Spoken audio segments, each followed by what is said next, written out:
이 저녁에 이렇게 또 함께 해 주셔서 감사를 드립니다. 또 떡국도 먹고, 떡국 먹으면 나이가 한 살 더 먹나요? 그러면 그 나이아가라 폭포 아래 가서 나이아가라 그러면은 그 횟수대로 나이가 젊어지겠네요. 떡국 먹고 나이아가라 폭포 아래에 가서 나이아가라 하고 외치면 젊어지겠네요. 한 해 한 해 이렇게 이제 지나면서 어쩌면 주님 만날 시간들이 계속 다가와 가는 것 같아요. 그 시간들 속에서 우리가 무엇으로 아름다운 그 족적, 그 이력이라는 말을 지난번에 그 전사님이 한번 이야기해 주셨죠. 이력이라는 그 말이 뭐냐면 그 사람이 살아간 그 발자국들이거든요. 흔적들입니다. 그래서 우리가 우리의 자녀들에게 또 우리 교회의 후손들에게 어떠한 삶의 그 흔적들을 남기고 갈 것인가. 이것은 우리의 책임이기도 합니다. 책임이고 또한 우리의 무게이기도 하고. 그래서 올 한 해 처음 서두에 이렇게 또 무거운 얘기를 하게 되죠. 늘 그렇지만 자, 오늘은 이 사도행전을 통해서 올 한 해 우리가 살아볼 것들에 대한 중심들을 먼저 잡아보려고 합니다. 올 한 해는 그 작년 혹시 한 해 목표가 무엇이었는지 우리 주보에 늘 있었죠. 근데 얼만큼 성장하고 성숙했나요? 그 성장도 있어야 하고 성숙도 있어야 하죠. 근데 얼만큼 성장하고 성숙했는지는 모르겠습니다. 얼만큼 성숙하고 얼만큼 성장해야 하냐면 새로운 생명을 탄생할 수 있을 만큼 육체적으로 성장을 해야 하고요. 또 그 아이를 그 성장시킬 수 있도록 그 자라게 할 수 있을 만큼 성숙해야 하는 거죠. 그래서 성장과 성숙은 이 불가분의 관계 속에 있습니다. 그래서 우리 교회의 우리 많은 성도님들이 한 해 동안 그러한 제목들을 보면서 그 제목이 향하는 방향이 어디냐면 새로운 생명을 탄생시키는 데 있습니다. 암만 성장하고 암만 성숙했더라도 결혼이라고 하는 그 과정을 통해서 아름다운 가정을 이루어가지 못한다면 어쩌면 그 부모에게 또 걱정이고 근심이고 그렇겠죠. 요즘은 그 40대 후반, 50대 초반도 그 초혼, 결혼을 하지 않는 분들이 굉장히 많더라고요.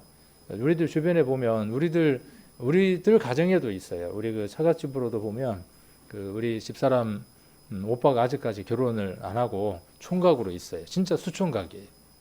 결혼도 한 번도 안 하고. 근데 결혼할 마음도 없고 해야 될 필요도 못 느끼고 그렇죠. 어쩌면 또 살아가는데 그게 편할 수도 있겠지만은 순리 면에서 하나님이 주신 그 법칙 속에서는 역행하는 것이죠. 그래서 한 가정을 꾸리고 그 가정 속에서 또 다음 때를 이어가고 그 다음 때를 이어가는 것 속에서 그 하나님의 나라를 확장시키는 일, 그 일을 해야만 하나님의 형상대로 지음받은 사람의 본분을 다하는 것이기도 하죠. 그래서 오늘은 그 우리 교회의 올해네요. 벌써 이제 내년이 아니고 올해 2020년 목표를 그 한 성도 한 명 정도 하기. 참 말은 쉽죠. 한 명이 한 명 전도하면 되잖아요. 한 성도가 한 명을 전도하면 되는데 쉬운가요, 어려운가요? 참으로 어렵습니다. 참으로 어려운 일입니다. 그래서 그 일들을 우리가 목표를 세워야 하는 일입니다. 쉬운 일이면 목표를 세울 일이 없는 거죠. 그래서 우리 목표를 세울 때 어렸을 때 보면 그 방학 때 어떤 목표 해가지고 동그라미 그려가지고 몇 시부터 몇 시까지는 잠자고 뭐 하고 계획을 세우다 보면 어떻게 되던가요? 그 방학 때 계획을 세우다 보면 처음에는 잠자는 시간을 크게 그려놨다가 지우개로 막 지우죠. 그리고 뭘 합니까? 잠자는 시간을 줄이면서 이거저것 하겠다고 계획을 세우죠. 안 그랬나요? 저는 그랬던 것 같아요. 그런데 나중에 보면 그 잠자는 시간이 더 많이 늘어나가지고 계획표대로 안 됐던 적들이 많죠. 우리가 이 계획을 세워야 될 필요가 있습니다. 분명한 어떤 목표가 정해져야 합니다. 그래야 우리가 친구 따라 강남 가고, 그렇죠. 친구 따라 강남 가서는 안 되고, 보면은 그 예전에 그렇잖아요. 뒤에다가 뭘 지고 걸음 그 통을 짊어지고 친구가 어디를 간다 그러니까 같이 따라가는 일도 생기고 그렇죠. 자기가 뭘 해야 되는지를 모르면 그렇게 잘못된 길을 가게 되는 겁니다. 우리 신앙인들도 마찬가지다라는 생각을 합니다. 그래서 내년 여러분들이 뭐 그렇게 계획을 세웁시다라고 합의한 것도 아니고 그렇습니다. 그러나 제가 일방적으로 정한 것이 아니라 하나님 안에서 구원받은 모든 사람들에게 하나님이 우리에게 정해준 목표는 분명합니다. 확연합니다. 그래서 우리에게 정해주신 목표는 무엇이냐면요, 한 생명을 건져내는 것입니다. 새로운 생명을 구원받게 하는 것이 저와 여러분에게 주신 목표입니다. 그 다음 목표가 무엇일까요? 그 다음 목표가 뭐냐 하면 그 구원받은 사람이 자라게 하는 겁니다. 성장하게 하는 겁니다. 그리고 그 성장의 목적은 또 어디에 있느냐 하면 새로운 생명을 구원받게 하는 겁니다. 그래서 교회는 크게 이 두 가지가 하나님 우리에게 주신 사명입니다. 구원받게 하는 것과 구원받은 사람을 성장시켜서 제자로 만들어 새로운 생명을 태어나게 하고 그들이 다시 또 새로운 사람들을 만들어내게 하는 일, 이 일이 교회, 저와 여러분에게 주어진 일입니다. 그래서 올 한 해 목표는 나중에 이제 1월 5일자 주보에는 한 성도 한 명 전도하기 이렇게 적혀져서 나갈 겁니다. 그래서 목표가 그렇게 주보에 적힌 것으로 끝나는 것이 아니라 우리 성도님들이 그 목표를 두고 한 가정이고 한 성도이고 한 밥솥에서 우리는 그렇잖아요. 밥솥 공동체잖아요. 한 밥솥에서 밥을 해서 그리고 함께 이렇게 밥을 먹는 식구, 말 그대로 한 밥을 먹는 가족들입니다. 그래서 이 한 가정이라고 하는 이 교회 공동체 속에서 한 방향을 바라보고 한 목표를 보고 우리가 달려가야 할 텐데 그 목표가 작년에도 한 생명 전도하는 것이었고 올해도 그 목표는 다를 바가 없습니다. 그것을 때로는 그 성장 쪽에다가 때로는 다른 쪽에다 이렇게 무게를 두고 주제를 정할 뿐입니다. 우리가 얼만큼 성장해야 성장했다고 말할 수 있을까요? 성장의 기준은 우리가 말할 수 없을 겁니다.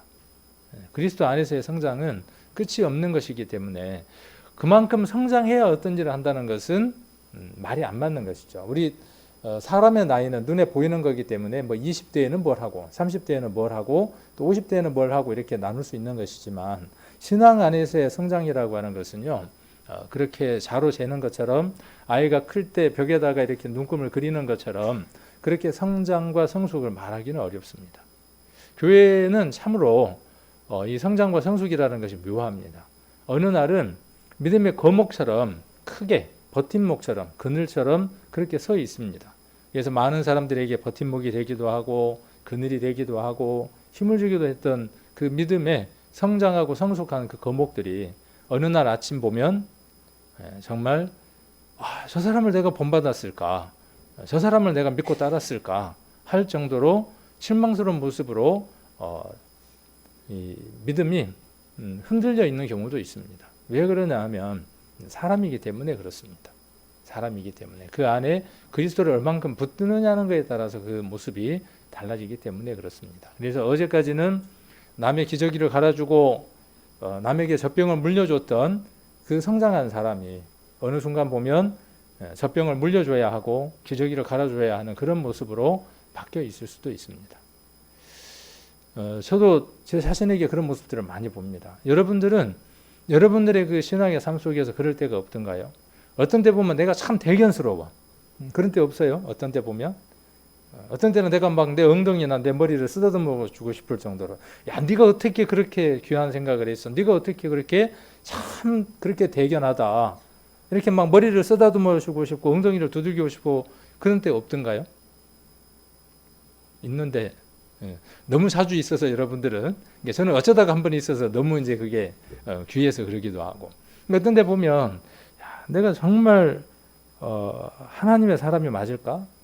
하나님의 사랑을 받은 사람이 맞을까? 목사를 떠나서 이런 사람이 어떻게 내가 하나님의 사람이라고 말할 수 있을까?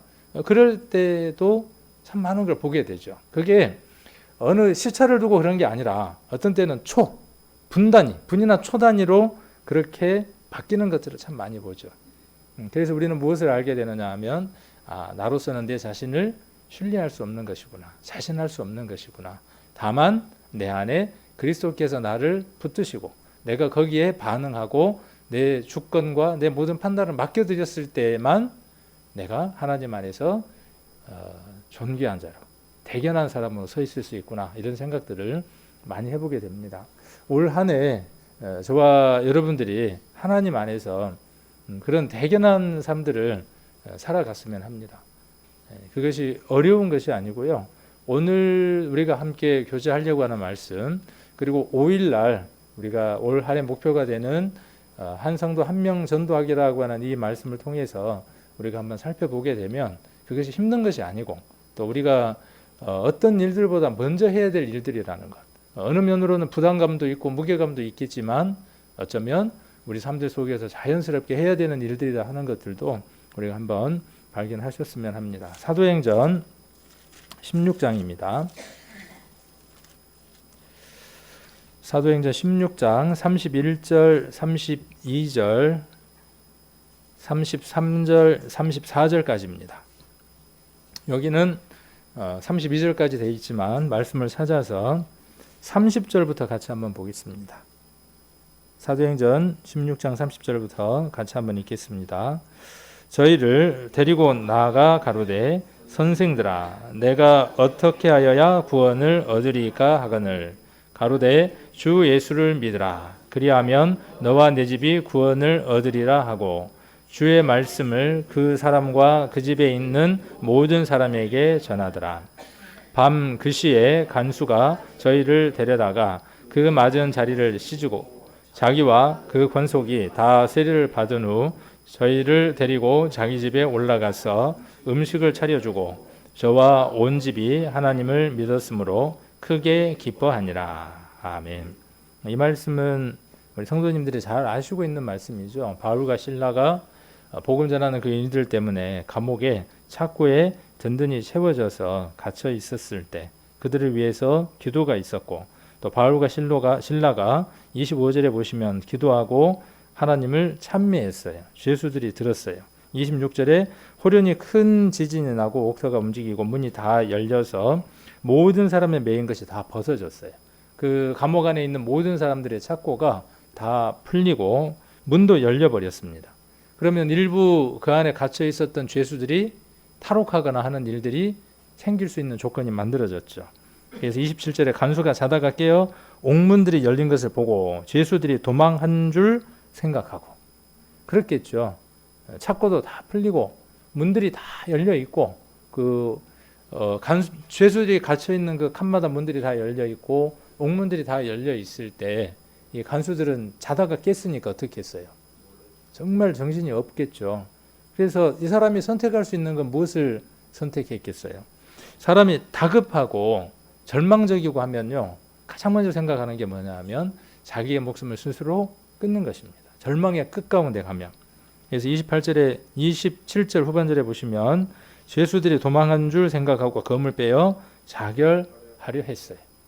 자, 그럴 때 바울이 뭐라고 이야기하느냐 하면 크게 소리질러 가로되 내 몸을 상하지 말라. 우리가 다 여기 있노라 하니 간수가 등불을 달라 하며 뛰어들어가 무서워 떨며 바울과 실라 앞에 부복하고 하는 내용이 전 단계의 내용이죠. 요 복음성가 있죠. 이걸 배경으로 한 복음 찬양이 있죠. 혹시 아시나요?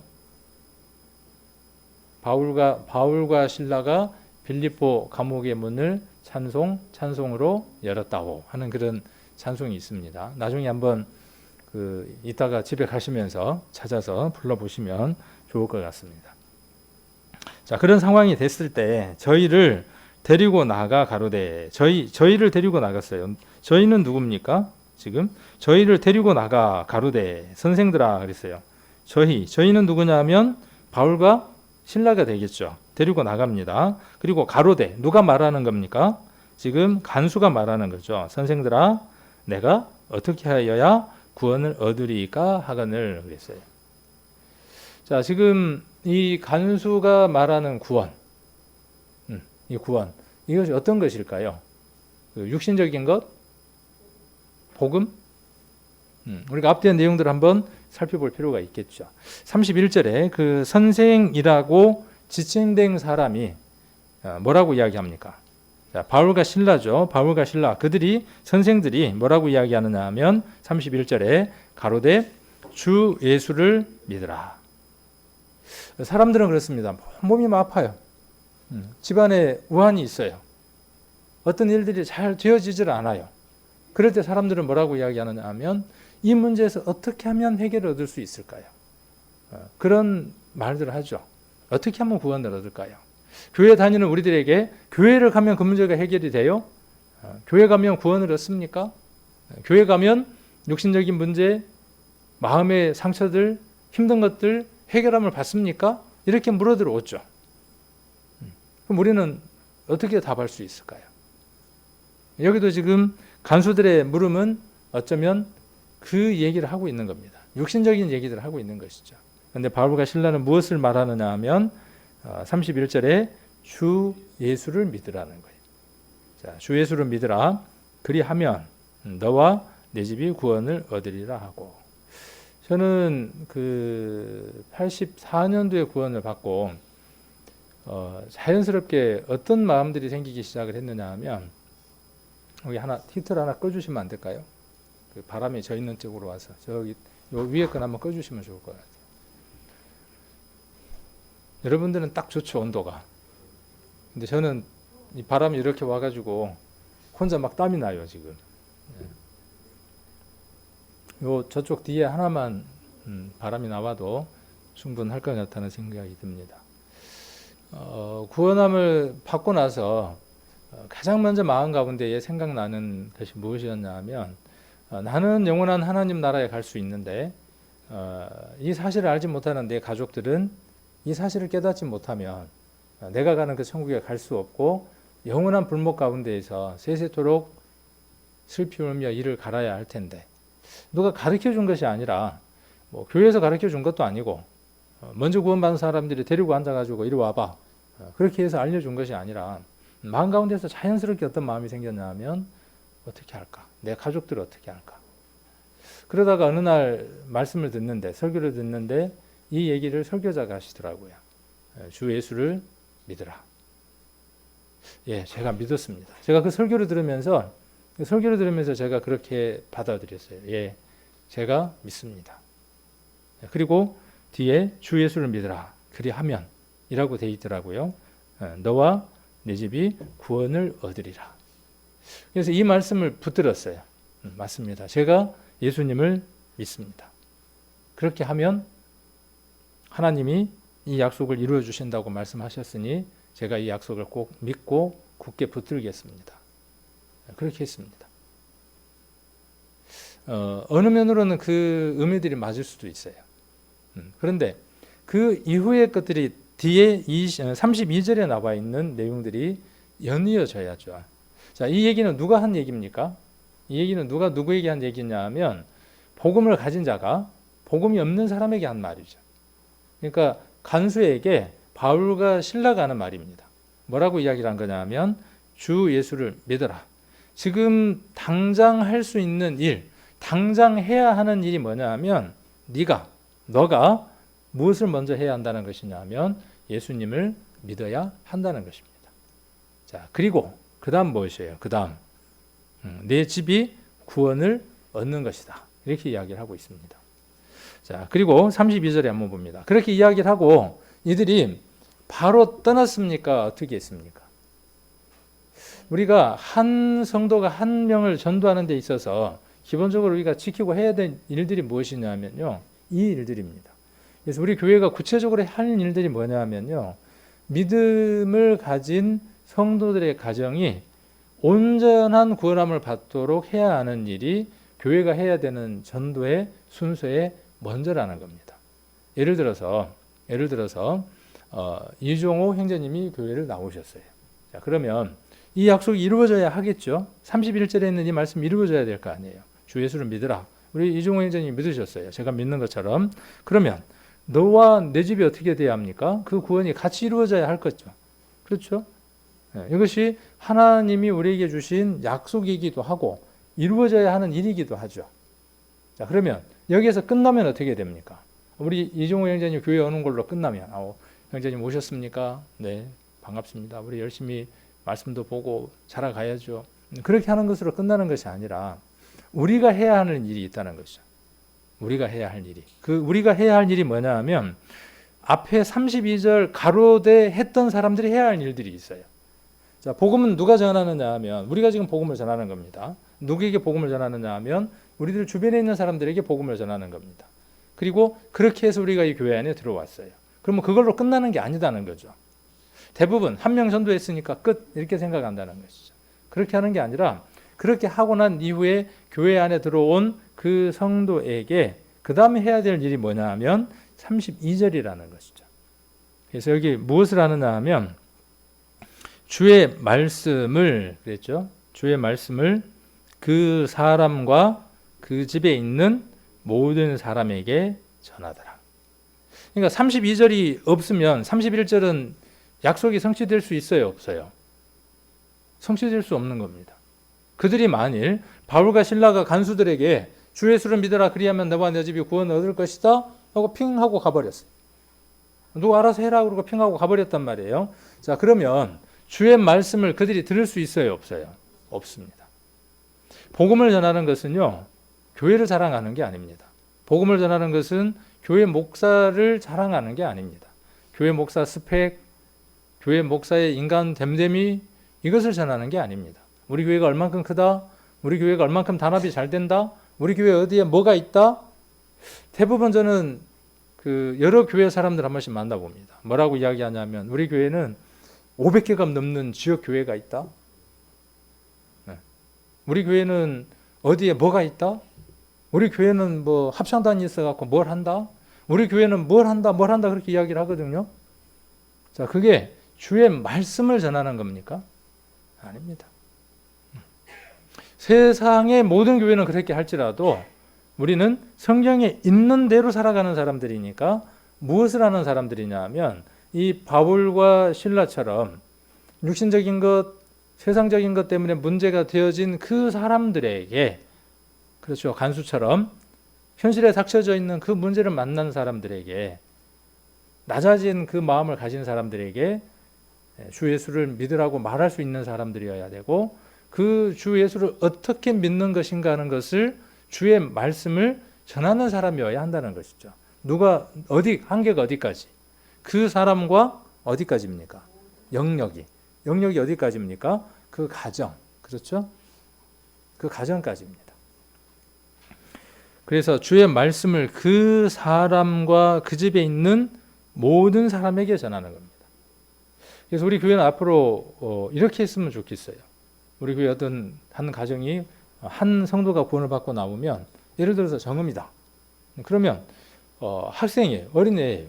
그러면 그 어린아이가 엄마나 또 가족들을 복음을 전하는 그 일들이 쉬울까요?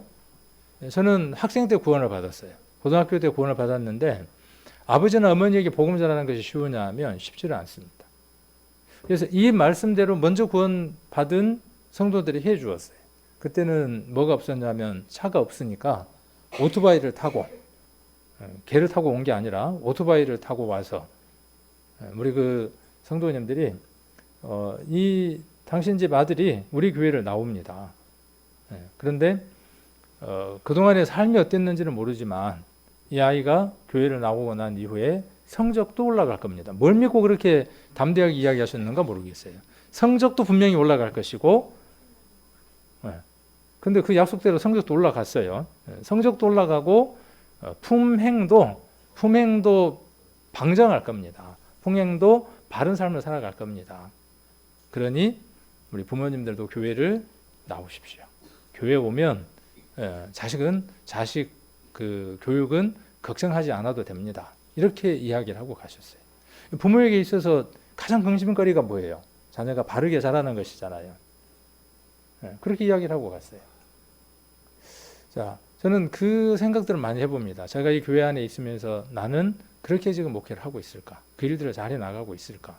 어느 한 가정이 구원받고, 한 성도가 구원받고 그 성도가 남편이나 아내나 자녀들이나 또 부모님을 전도하려고 하는데 교회가, 우리 성도들이 그들에게 얼만큼 힘이 되어주고 얼만큼 도움이 되어질까. 그래서 그 가정이 믿음의 가정이 되어지는 데까지 우리 교회가, 우리 교회 성도들이, 또 내가 어떤 일들을 잘 감당하고 있을까 라는 생각들을 이 말씀을 가지고 한번 생각을 해봤습니다. 그래서 올 한 해 저는 그런 생각들을 참 많이 한 것 같아요. 교회 안에서 우리 교회가 좀 더 안정이 되고, 우리 교회 성도들이 성장하고, 우리 교회 성도님들의 그 마음의 넓이들이 점점점 넓어진다면 우리 개인이 교회에 겨우 나오는 그 정도에서 우리가 좀 더 탈피해서 그들의 육신적인 것, 그들의 감정적인 것, 그들의 필요를 채우는 것이 아니라 그것과 함께, 그것도 채우고 그것과 함께 그 가정이 온전한 믿음의 가정이 될 수 있도록 우리가 해나간다면, 그래서 그 일들을 두고 우리가 신방도 가고, 그 일들을 두고 우리가 기도하고 만남을 가져가는 그것이 우리가 해야 될 일들이 아닐까. 그러려면 우리가 어떻게 관계를 맺어가야 될 것인가 하는 것들도 함께 우리가 찾아 발견할 수 있지 않게 될까 하는 생각들을 한번 해보게 됩니다. 질문 하나 드려볼게요. 어떤 질문 하나 드려보려고 하느냐 하면, 우리는 하나님의 형상을 닮았다 이렇게 이야기를 하잖아요. 우리는 하나님을 닮았습니다. 맞죠? 우리가 하나님을 닮았잖아요. 그러면 하나님의 그 모습과 하나님의 그 마음과 하나님이 하시는 일이 어떤 것들일까요? 우리가 하나님을 닮아야 하고 하나님의 닮은 모습이 우리에게 있어야 될 텐데, 그럼 우리가 하나님을 닮았다 할 때 그 닮은 것은 무엇일까요? 저는 간혹 저희 아버지 집에 가면 이렇게 이제 누워 계신 아버지를 이렇게 보면 우리 형님 얼굴이 있고요. 이렇게 얼굴을 들여다보면 형님 얼굴하고 이렇게 오버랩이 되고, 또 어떤 데 보면 제 얼굴하고 이렇게 겹쳐요. 외모가 우리 아버지하고 형님하고 이 남자 셋이 비슷해요. 목소리까지도 비슷해요. 한 번은 제가 설교 때도 한번 이야기를 했는데, 저희 형님이 어디 그 홈플러스를 한번 갔는데 전신 거울이 요만한 큰 거울이 있는데 그게 거울인 줄은 모르고 이렇게 걸어가는데 보니까는 저희 아버지가 그런 뭐 홈플러스나 이런 데 오시는 분이 아닌데 거기 아버지가 오셨더래요. 그래서 그 보고는 반가워서 아버지를 보고 걸었더니 아버지도 같이 걸어보시더래요. 그래 빨리 걸었더니 더 빨리 걷더래. 보니까는 거울에 자기가 비친 거예요. 그 전신 거울 있잖아요. 큰 거울에가 비치면서 그 아버지의 자기의 모습이 그 아버지의 거울에 있는 그 모습들로 보이는 거죠. 막 쫓아가서 반가워서 봤더니 거울에 있는 자기의 모습인 거예요. 이게 뭐냐면 유전자가 있기 때문에 그렇죠. 그 아버지의 형상을 그 자녀들이 나눠서 갖기 때문에 그렇죠. 그래서 나이가 들고 그러면 목소리라든지 외형이라든지 모든 것들이 비슷하게 이렇게 닮아갑니다. 그 옛날에 아버지 어머니의 그 싫었던 모습들마저도 내가 그대로 닮아가고 좋았던 것까지도 닮아가죠. 어쩔 수 없이 그렇게 닮아져 갑니다. 그러면 우리가 눈에 보이는 그 부모와 자식 관계가 그렇게 닮은데, 그러면 하나님과 우리의 관계 속에서 닮음이라고 하는 건, 하나님 형상대로 지음받았다고 하는 그 닮은 꼴이라고 하는 건 무엇일까요? 오늘 질문은 우리 성도님들이 기존에 알고 있었던 질문을 하는 건 아니겠죠. 그걸 답으로 얻으려고 제가 질문을 던진 건 아니겠죠. 예, 하나님의 형상, 하나님은 영이니까 우리가 영으로서 같이요, 영원한 생명을 얻어서 하나님처럼 영원히 사는 것, 그게 하나님의 형상대로 지음받은 것이고 하나님을 닮은 것이지요. 그 대답을 제가 얻으려고 했다면은 오늘 이 저녁에 이 질문을 하지 않겠죠. 하나님을 닮았다. 무엇일까요? 그리고 그 하나님을 닮은 사람들의 삶을, 하나님을 닮은 사람들의 삶, 그 삶을 가장 많이 기록해 놓은 성경이 어디일까요? 저는 질문에 답이 참 쉽습니다. 항상 여러분들이 눈앞에 있는 걸 두고 제가 물으니까요. 사도행전입니다. 하나님의 형상대로 지음받은 사람, 하나님의 형상이 온전하게 이루어진 사람들이 어떻게 하나님을 닮은 삶을 살아갔는가 하는 것을 기록해 놓은 성경이 사도행전입니다. 다른 성경이 아니라. 그러니까 우리는 때로는 이 사도행전을 말 그대로 풀면 사도들의 행한 것을 기록한 글이라고 해서 네 글자로 사도행전이라고 이렇게 기록을 합니다. 또 혹은 성령이 어떻게 역사하셔서 복음을 전했는가 하는 것들을 이야기한다. 그래서 뭐 성령 행전이라고 이렇게 이야기하기도 합니다. 저는 오늘 저녁에 한 성도가 한 명 전도하기라고 하는 그 목적을 두고 사도행전을 그 면에서 한번 바라보고자 합니다. 자, 이 성경은 무엇을 이야기하고 있냐 하면요. 하나님의 영, 하나님의 것을 담은 사람의 마음은 어떻게 움직이는가에 대해서 잘 기록하고 있는 성경입니다. 그래서 사도행전 1장을 한번 찾아가 보겠습니다. 사도행전 1장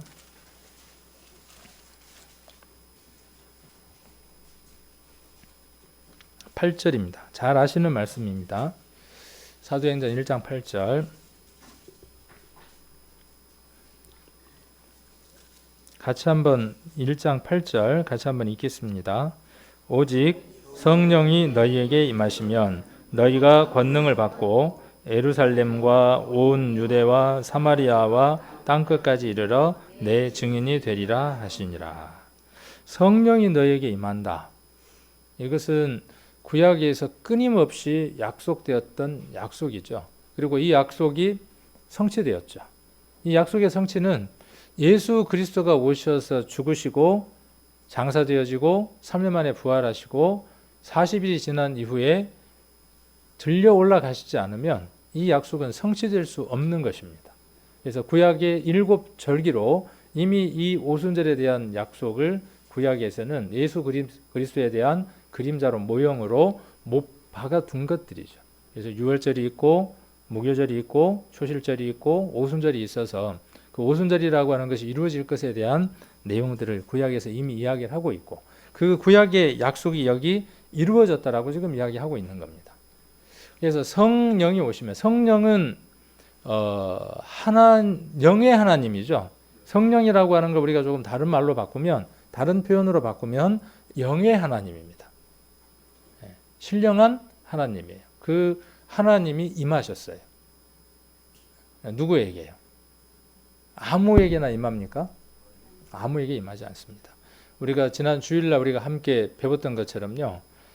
깨달을 수 있는 지각을 우리에게 주셨어요. 하나님의 영이 우리들 마음을 깨닫게 하셔서 우리들 마음 안에 그 성령께서 오시게 되었습니다. 그래서 성령이 우리에게 임하면 그 말은 하나님 우리에게 오셨다 그런 말입니다. 임마누엘 하신 그 하나님이 이제 영으로서 우리 안에 오셨다 그런 얘기죠. 자, 이것을 1월 5일 날 좀 이야기를 하겠지만 이것이 바로 하나님의 형상이 재회복된 것이죠. 하나님 형상대로 창조가 누구 안에 재창조가 이루어지느냐 하면 우리 각인들이 예수님을 우리의 구세주로 개인의 주로 모셔드릴 때 그때 영이 우리에게 오게 되죠. 그때 우리 안에 하나님의 참 형상이 다시 회복이 됩니다. 그래서 성령을 가지지 않는 사람은 하나님과 상관이 없는 사람입니다. 그래서 성령을 가진 사람이 어떤 사람이냐 하면 새 사람으로 창조된 사람입니다. 새로워진 사람입니다. 하나님의 것입니다. 그러면 이렇게 하나님의 것이 된 사람은 어떻게 한다는 겁니까? 1장 8절에. 이렇게 하나님의 것이 된 사람은 어떻게 하느냐 하면 권능을 받습니다. 권능을 받아요. 이 권능이라는 말이 뭐냐 하면 파워예요, 파워. 그 에너지 드링크를 마시면 어떻게 돼요? 그 바카스 있잖아요. 바카스를 마시면 어떻게 됩니까? 저기 그 옛날에 부시맨의 주인공이 우리나라에 왔어요. 우리나라 사람들이 너무 귀엽고 또 막 저기 영화에 나온 사람을 보니까는 신기했잖아요. 그래갖고 바카스를 탁 따가지고 줬어요. 바카스를 하나 먹고 부시맨이 어떻게 되는지 아십니까? 졸도했어요. 졸도. 그 바카스에 들어있는 카페인이 너무 강해가지고요. 그대로 졸도를 했어요. 그러니까 그 바카스에 들어있는 파워가 에너지가 우리는 지금 어떻게 돼 있어요? 많이 면역이 돼가지고 바카스 한 2병 정도 먹으면 노란물이 나오는데 잠이 좀 안 온다든가 그런 정도로 지금 우리는 면역이 돼 있는 거죠. 근데 그 부시면은 먹고는 그냥 졸도한 거예요. 그 안에 그 사람 안에 다른 어떤 힘이 들어가면 그렇게 반응들이 나타나는 거죠. 이 권능을 받는다는 건 뭐냐 하면 성령이 우리 안에 들어오시면 어떻게 된다는 거예요? 그런 반응들이 있게 된다는 거예요. 힘이 있게 된다는 거예요. 여러분에게 힘이 있습니까? 그 성령의 힘을 느끼십니까? 어디에다가 이 성령의 힘을 쓰십니까? 어디에? 한 번도 쓸 일이 없는 거예요. 써보려고 하지 않는 거예요. 이걸 어디에 써야 하는 거죠? 올 한 해 이 성령의 권능을 우리가 한번 힘입어서 살아보자는 거죠. 이 성령의 권능은 언제 강하게 힘을 나타내느냐 하면 하나님을 닮은 모습으로 살아갈 때 가장 큰 파워를 나타냅니다. 최고의 힘을 나타냅니다. 여러분 삶이 변화되고 싶습니까? 여러분 삶이 성장하고 성숙한 삶으로서의 삶을 살아가고 싶습니까? 그러면 복음을 전하는 사람이 되십시오. 자, 그러면 어떻게 복음을 전할 것인가? 여기 기록되어 있는 거죠. 그러니까 아까 서두에 말씀드렸던 것처럼 사도행전은 하나님의 영을 담은 사람들이, 하나님의 뜻으로 회복된 사람들이 하나님처럼 하나님이 원하는 일들을 하고 살아간 것을 기록해 놓은 성경이죠. 그럼 어떻게 살았냐는 거예요. 어떻게? 어디서부터 출발했냐는 것이죠. 여기 보면 그들이 어디서부터 출발했냐 하면 권능을 받아서 먼 데부터 나가는 게 아니죠. 비행기를 타고 먼 데로 가는 게 아니에요. 오지로 가는 게 아니에요. 그 예루살렘에 있었던 인류 역사상 그 누구도 감당할 수 없는, 들어볼 수도 없는 그 십자가의 사건이 있었던 그곳에부터 무엇이 출발되어지느냐 하면 복음이 출발이 되는 겁니다. 하나님의 모습이 거기에서부터 증거되기 시작을 해야 하는 거죠. 그러면 그것을 우리에게 개인적으로 한번 생각을 해본다면 이 구원함을 받은 예루살렘, 우리가 예루살렘이죠. 처음 복음이 들어온 이 장소, 하나님은 대부분 연약한 자를 들어서 강한 자들을 부끄럽게 하죠. 그 가정 안에서 찌질이도 못 나고 그 가정 안에서도 영 별로 볼품도 없고 힘이 없는 사람을 하나님 먼저 부르죠. 그리고 그를 강하게 해서 그를 변화시켜서 하나님을 닮게 하는 모습으로 복음을 전하게 하는 것들을 보죠. 저도 우리 집에서 막내인데 하나님이 세상의 방법 같으면 어떻게 하시면 좋겠어요? 저희 아버지를 구원받기 위해서 다 믿어야 된다 하고 콱 누르면은 참 좋을 것 같잖아요. 이스라엘을 선택하신 것처럼 하나님 어떻게 하신다고요? 작은 땅, 능력 없고 볼품 없는 그러한 나라를 선택을 해서 그 나라가 사람의 능력으로는 할 수 없는 일들을 행할 때 이들이 하나님의 백성이구나 하는 것들을 드러내시는 것처럼요. 우리도 마찬가지입니다. 그러니까 누가 있으니까 강해지는 겁니까? 누가 계시니까? 하나님이 계시고 성령이 계시니까 우리는 권능이 있는 겁니다. 그래서 권능이 있는 겁니다. 파워가 있는 겁니다. 어디서부터 그걸 드러내야 하는 것이죠? 내가 구원함을 받은 내 가정의 첫 장소부터. 그러니까 예루살렘. 그 다음 어디입니까? 유대예요. 예루살렘으로 북쪽으로 조금 올라가면 유대가 있습니다. 그리고 거기에서 북쪽으로 올라가면 북쪽 끝에가 무엇이 있느냐 하면 이스라엘 북쪽 끝에가 사마리아가 있습니다. 그러면 이 얘기는 무슨 얘기냐 하면 이스라엘이라고 하는 그 나라 안에 예루살렘이 먼저 중심이 되고 북쪽으로 계속 올라가는 겁니다. 유대로 사마리아로 그리고 이것이 어디로요? 대륙 쪽으로 넘어가서 땅 끝까지. 그러면 땅 끝이면 어디가 되겠습니까? 시작됐던 그 장소로 다시 돌아오는 겁니다. 한 바퀴를 돌아서 동서남북으로 한 바퀴를 돌아서 돌아오는 것까지. 그 내용을 담고 있는 게 사도행전의 내용을 담고 있는 겁니다. 자, 그래서 그 사람과 그 집에 있는 모든 사람에게 먼저 해야 될 게 뭐냐 하면 아까 32절에 뭘 먼저 하는 거죠? 자, 여기 칠을 안 했어요. 칠을 안 했습니다. 여러분 성경에는 표시를 해두라고 안 해두었습니다. 자, 주의 말씀을 전하는 겁니다. 32절의 중요한 대목은 뭐냐면요. 주의 말씀을 전하는 거예요. 아까도 말씀드렸던 것처럼 우리 교회가 크다. 우리 교회는 초라해. 이런 걸 이야기하는 게 아니라 뭘 전하는 겁니까? 주의 말씀을 전하는 거예요. 여러분 주의 말씀 아시는 것들이 많죠. 굉장히 많습니다. 그걸 전하는 겁니다.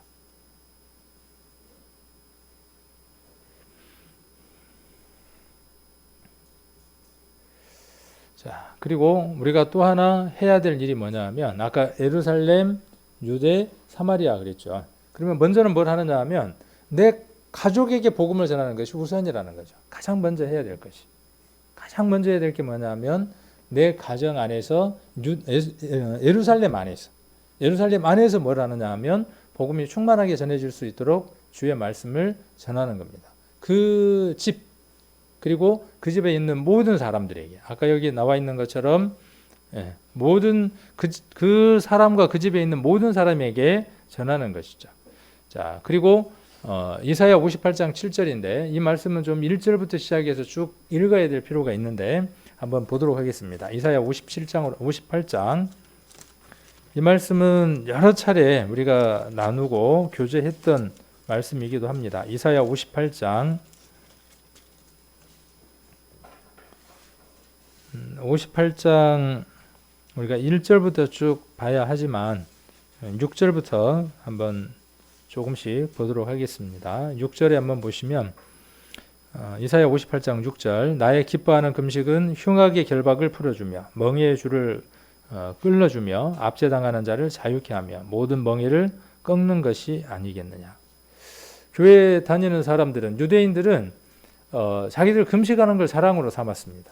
그 금식이 자랑거리가 아닌데 금식은 예수님 오셔서 뭐라고 말씀하셨습니까? 금식을 펴내고 하라 그랬어요? 아니에요. 금식은 펴내고 하는 게 아닙니다. 하나님하고의 관계이기 때문에 내가 금식한다? 금식하고 있다? 그렇게 펴내는 게 아닙니다. 그런데 이스라엘은 어떻게 했다고요? 그렇게 겉으로 드러내는 것을 자랑했다고. 그러면 정말 하나님이 기뻐하시는 금식은 어떤 것이냐 하면 흉악의 결박을 풀어주는 겁니다. 밥 한 끼를 굶는 것보다 더 중요한 게 뭐예요? 더 중요한 게. 우리도 그럴 수 있습니다. 우리도 교회에 나오는 것을 더 큰 걸로 칩니다. 성경 읽는 걸 더 큰 걸로 칩니다.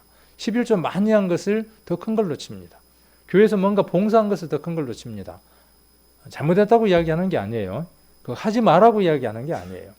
그것과 함께 항상 제가 말씀드리는 거지만 그것과 함께 무엇이 필요한 겁니까? 그 속에 들어있는 의미가 중요한 거죠. 금식의 주된 의미가 무엇이라고 이곳에서 말씀을 하시는 거냐 하면 흉악의 결박을 풀어주는 겁니다. 이게 하나님을 닮은 눈이 되어져 가는 겁니다. 여러분의 눈이 하나님 눈처럼 바뀌면 우리가 하나님을 닮았으니까 컨트롤 C, 컨트롤 V 한 게 우리니까 자 구원함을 받기 전에 사단의 컨트롤 C, 컨트롤 V가 됐을 때는 세상을 쳐다보니까 어땠어요? 노아 방주에서 비둘기를 날려보내고 까마귀를 날려보냈습니다. 까마귀의 눈이 있고 비둘기의 눈이 있습니다. 비둘기의 눈은 뭘 바라봤습니까? 비둘기의 눈은 마른 땅을 찾았지만 찾을 수가 없었죠. 까마귀의 눈은 뭐가 보였습니까? 먹음직한 것들이 지천에 늘렸죠. 그거 뜯어먹는 게 정신이 없는 것이죠. 이전에 우리의 눈은 어떤 눈이었냐 하면 비둘기 같은 눈이 아니었어요. 비둘기가 우리가 성경에서 뭐 성령을 비유하기도 하고 하죠. 우리는 그런 맑은 눈, 깨끗한 눈, 하나님의 눈을 갖지 못했어요. 그래서 무엇에만 눈이 바뀌었냐 하면 썩어질 것들, 없어질 것들, 아무 의미 없는 것에 우리의 눈들이 가 있었어요. 그것이 사단의 형상대로 우리가 만들어져 있기 때문에 그랬었죠. 세상이 꽤 괜찮은 거예요. 꽤 세상이 살만한 거예요. 개똥밭에 굴러도 어디가 나아요? 저승보다 이승이 낫다고. 그러니까 이렇게 그냥 개똥에 굴러서 살아가더라도 이승이 더 낫다. 그것이 뭐냐 하면 사단에게 컨트롤 C, 컨트롤 V가 된 인생의 모습이에요. 그러면 하나님의 눈으로 바뀐 사람의 모습은 무엇이 보일까요? 이 세상이. 이 세상의 사람들을 쳐다보면요. 어떤 마음이겠어요? 그런다고 혀를 끌끌 참으면 안 돼요. 그렇죠? 그 사람은 그 믿음의 눈이 아닌데 그러니까 우리가 그런 것들도 잘 통제할 수 있어야 되고 잘 표현할 수 있어야 되겠죠. 불타버릴 것들, 없어져 버릴 것들 붙들고 어떻습니까? 좋다고 난리를 하고 춤을 추고 좋다고 하는 것들이죠.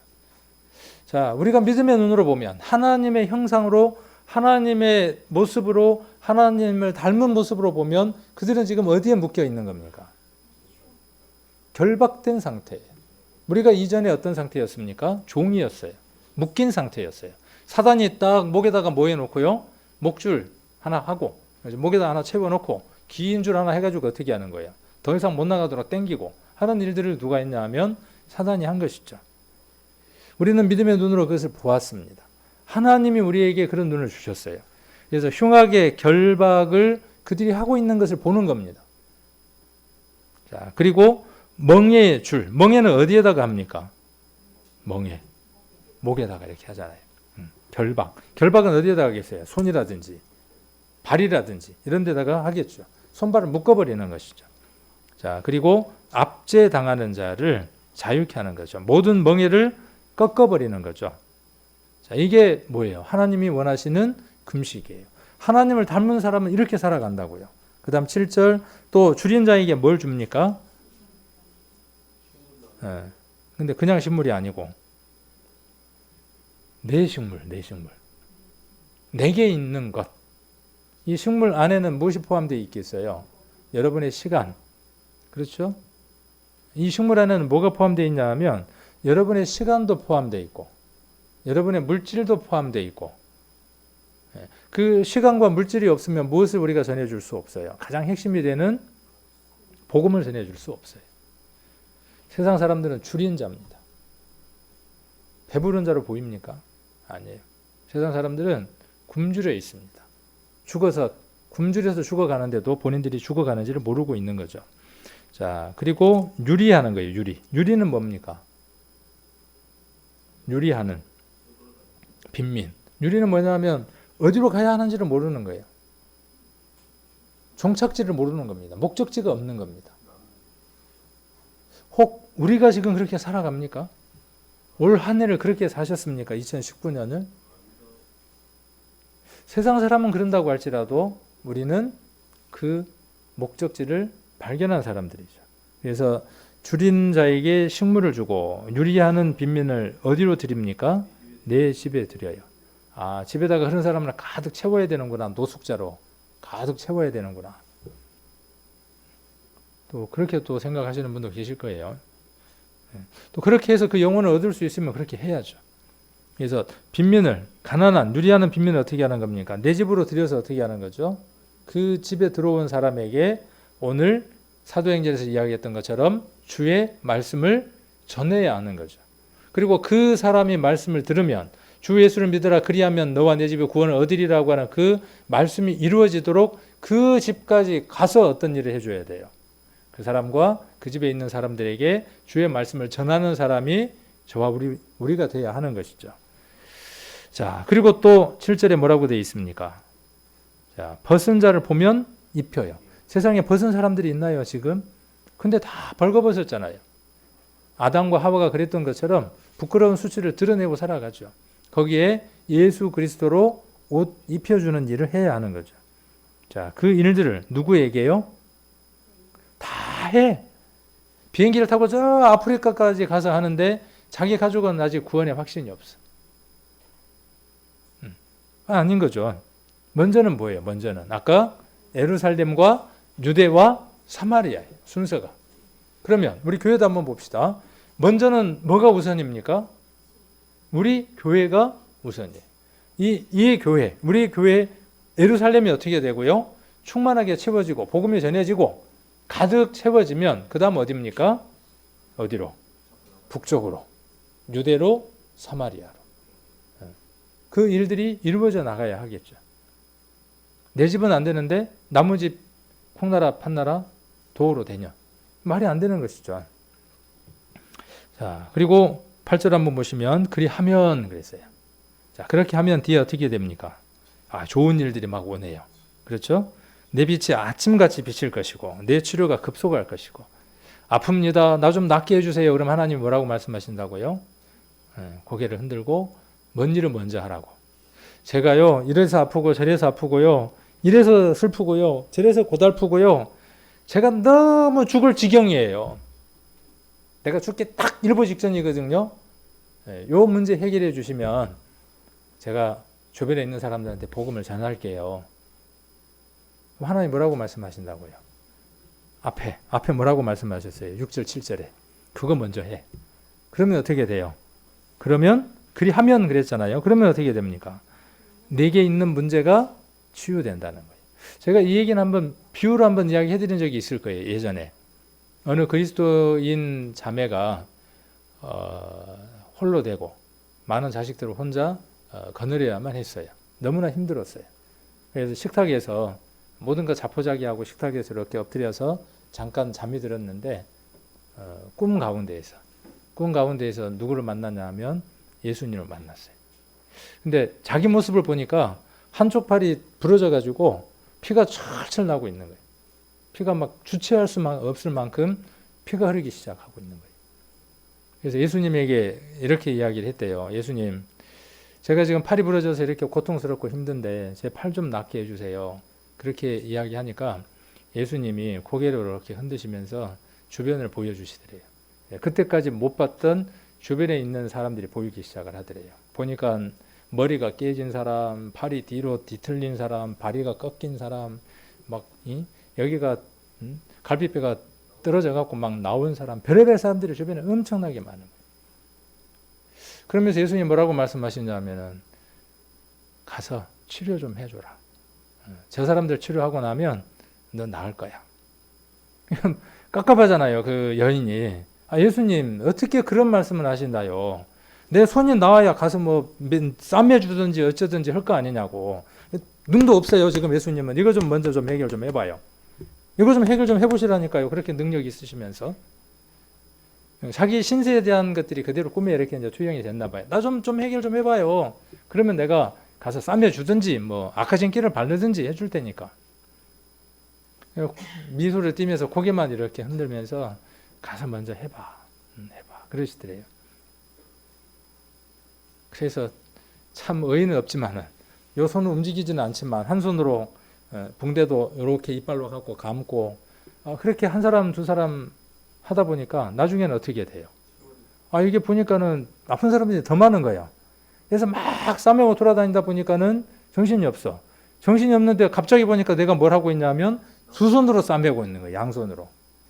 그러다가 너무 좋아갖고 꿈을 깼어요. 그 꿈을 본인이 그렇게 이해를 한 것이죠. 내가 지금 이렇게 현실 속에서 어려운 상황 가운데 있지만 주변에 나보다 더 어렵고 힘들게 살아가는 사람들이 더 많구나.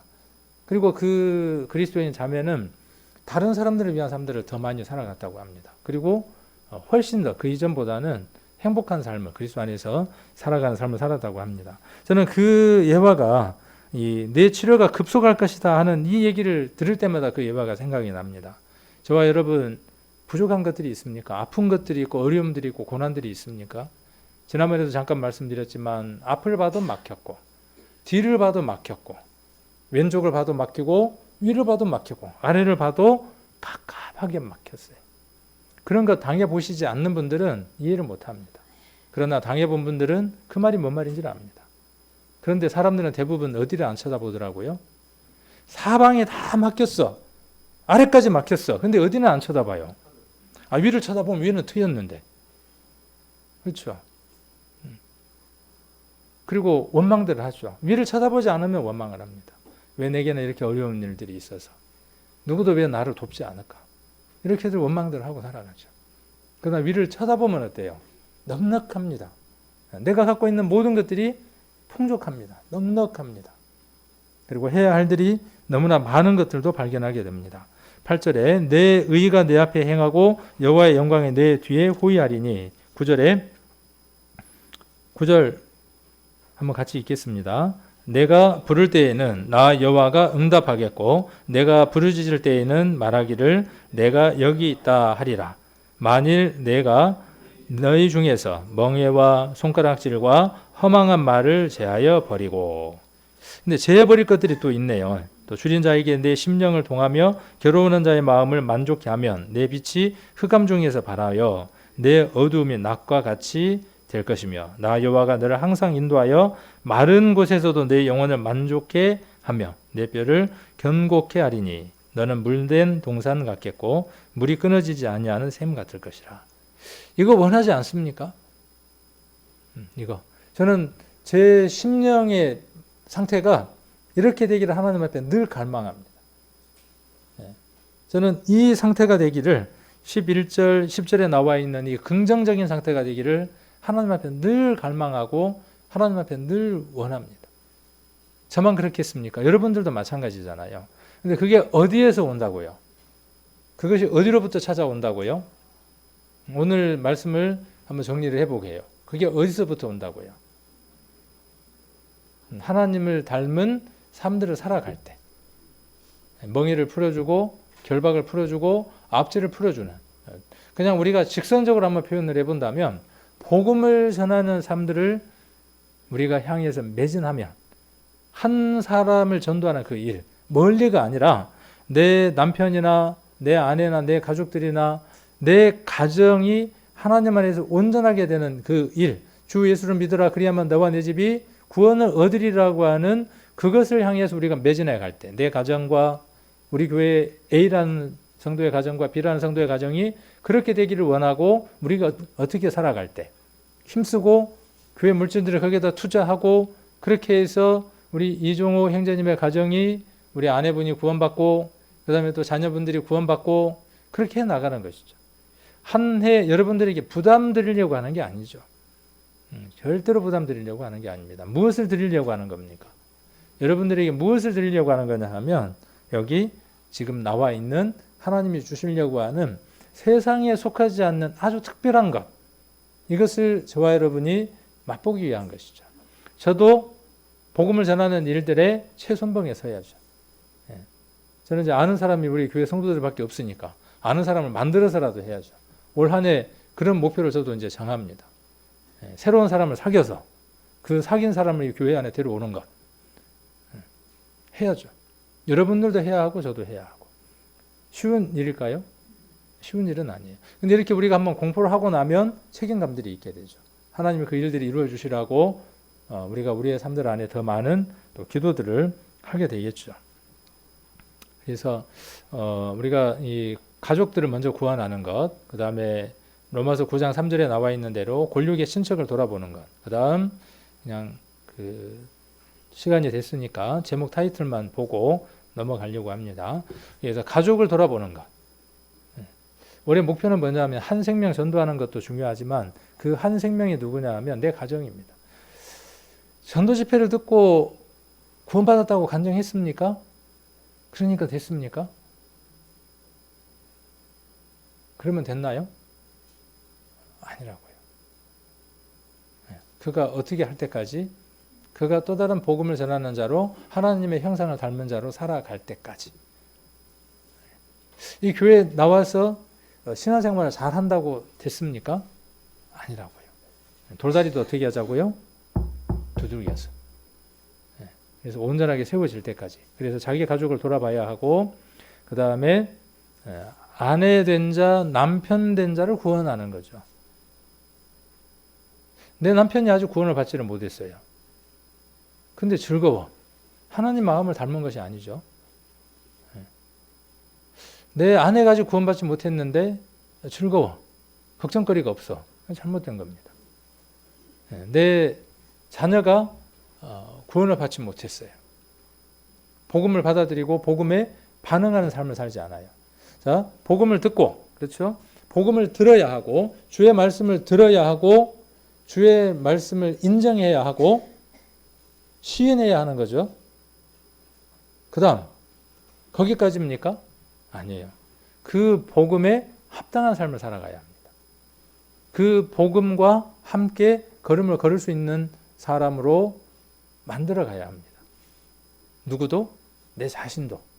내 자신도 그러한 사람이 되어야 하고, 누구도? 내 아내도, 내 남편도, 내 자녀도, 내 아버지도. 자, 이 일을 하지 않는 건 누구를 닮지 않는 겁니까? 오늘 중요한 대목은 그것인 것 같아요. 우리가 하나님을 닮았다, 하나님의 자녀이다, 하나님의 백성이다, 성도다 그러면 우리는 어떤 사람이어야 되느냐 하면 구원받지 못한 사람을 바라보고 하나님이 어떻게 하셨는가를 생각해내는 사람이어야 합니다. 우리가 구원받지 못했기 때문에 하나님 어떻게 하셨습니까? 우리가 구원함을 받을 수 있는 그 길을 열어주시기 위해서 자기 보좌를 버려두고 인간의 모습으로 오셔서 그 모든 일들을 이루셨습니다. 그것을 믿는다가 구원입니다. 그것이 하나님의 형상과 컨트롤 C, 컨트롤 V를 한 겁니다. 그러면 내 주위에 구원받지 못한 사람들이 있는데 회사 사람도 아니고 어쩌다가 안 사람도 아니고 혈육이에요. 골육이에요. 내 피를 나눠준 자고 내 피를 나눠서 받은 형제 자매예요. 그런데 그들에게 내가 입을 다물고 있다면 우리는 하나님 앞에 부끄러운 모습으로 살아가는 삶일 겁니다.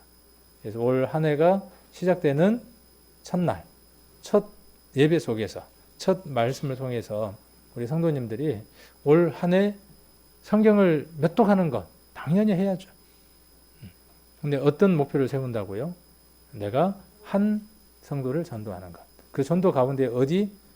예루살렘, 내 가정, 그 다음에 내 형제간들, 그 다음에 친척들, 그 다음 어디? 모르는 사람들.